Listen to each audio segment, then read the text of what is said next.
Souvent, mes clientes me disent: «Ah non, mais je vais pas encore parler de ça, quand même», comme s'ils avaient honte, et d'ailleurs souvent elles ont honte, d'aborder plusieurs fois le même sujet. Mais en fait, je serais la meilleure des coachs, enfin je sais même pas si ça existe, la meilleure des coachs, et elle serait la meilleure des clientes, et ça non plus je sais pas si ça existe. Mais voilà, c'est, les trucs importants qui nous tracassent depuis des années, qui nous empêchent de dormir, qui font qu'on est super mal. Bah, ça se résout pas en une fois, ou alors c'est un miracle et oui, OK, peut-être que ça existe si la personne a déjà beaucoup travaillé sur elle et moi j'arrive et je fais pouf, la dernière, pincée de sel qui fait que le plat est délicieux. Mais évidemment, non, c'est normal que les choses qui nous touchent profondément, qui nous font souffrir, qui sont en général archaïques, et ben, c'est comme un oignon, il y a plusieurs pelures et on travaille dessus, on retravaille dessus et on retravaille dessus. Et je pense notamment à une cliente, voilà, la dernière qui m'a dit ça hier, c'est par rapport à l'obligation de réussir. Donc, elle se retrouve dans un environnement qui, en ce moment, est en récession.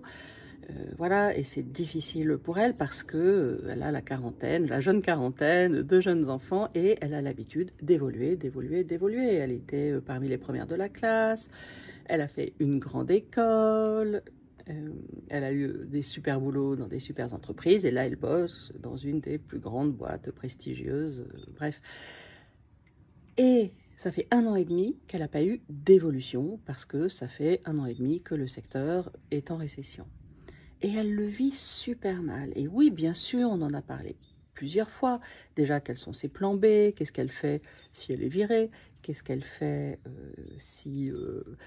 voilà, est-ce qu'elle va chercher du boulot ailleurs, etc., etc. Bon, bref, elle a plein d'options. C'est une femme intelligente. Voilà, c'est aucun souci de ce côté-là. Et pourtant, elle se sent très mal parce que ça fait 1 an et demi qu'elle n'évolue plus et que là, elle n'a pas de perspective d'évolution dans son poste actuel. Et elle le vit tellement, tellement mal que c'est vraiment lié à quelque chose de très archaïque et de très douloureux, qui est cette obligation d'évoluer, cette obligation de réussir. Et donc je lui disais, mais c'est quand même, c'est pas mal de remplacer cette obligation par une permission. Oui, j'ai la permission d'évoluer, et puis j'ai aussi la permission de stagner ou de rester bien au chaud, dans le confort, dans un poste, voilà, dans lequel je sais que je ne vais pas évoluer dans les 2 prochaines années, mais quand même, je suis bien, je peux m'équilibrer, je peux trouver un équilibre, ou je peux aller me former, apprendre d'autres choses, ou juste en profiter d'être au chaud, d'être tranquille dans un poste qui est quand même très bien, dans une très belle boîte. Et elle le sent intellectuellement, bien sûr, elle le comprend. Et puis après, hop, les angoisses reviennent parce que cette obligation d'évoluer, cette obligation d'être tout le temps en train de réussir, d'être tout le temps en train, voilà, d'aller vers le next step. Alors, je ne sais pas si vous vous reconnaissez dedans, mais j'ai beaucoup de clientes qui sont là-dedans. Et donc, je prenais cette analogie, cette métaphore de, voilà, si j'ai l'obligation d'être bronzée, et que là, bah, voilà, je ne sais pas si vous voyez, mais voilà, c'est plutôt gris, puis de toute façon, l'hiver, on ne bronze pas. Donc voilà, c'est l'hiver, il pleut, il fait gris, j'ai l'obligation d'être bronzée. Bah, je vais le vivre super mal, parce qu'évidemment, je blanchis, quoi. Voilà. Alors que si j'ai la permission d'être bronzée, eh ben super, j'ai aussi la permission de ne pas être bronzée, même de débronzer, d'être toute blanche.